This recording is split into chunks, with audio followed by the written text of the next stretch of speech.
conflict is a normal and healthy part of getting to resolution. So there's this balance of how do you do it with a little bit of challenge without taking it to defensiveness.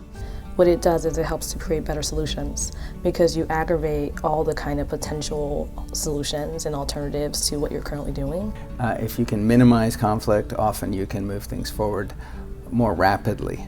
But you need some amount of healthy conflict to break down the issue and understand what needs to be solved, and even through that conflict resolution, understand where the common ground is. It drives change, moves us forward, and makes sure that we get to mutually beneficial solutions.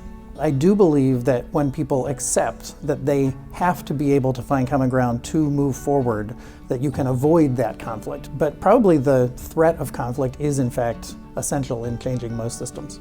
And sometimes you don't have complete buy-in, but you have a choice that a lot of folks have now understood what is the multiple perspectives and how can we move forward to really enable us to have a better future. The macro is go up a level to find common ground. The micro would be more to find something very small that everybody can agree on that will build trust. There are certain things that we'll never agree on, so let's find the areas that we do agree because we all want a solution.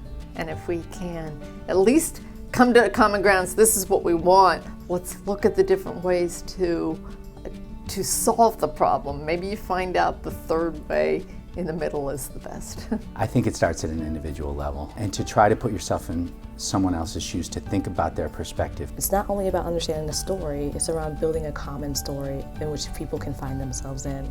Right, it's going to take all of us re-educating, rethinking, reformulating, not just what we do, but an entire values change supply chain of how we come to market with products. Sometimes corporations need communities to demand change. They need to hear from their stakeholders that they care. And saying how do we activate our voice jointly, philanthropy and business. How do we work with profit and nonprofit to do the right thing but find ways that we can measure these things? I'm hopeful that businesses can come in an authentic way with philanthropy to say how do we revolutionize not only climate justice but the way we think about intersectional movements in order to achieve a better world.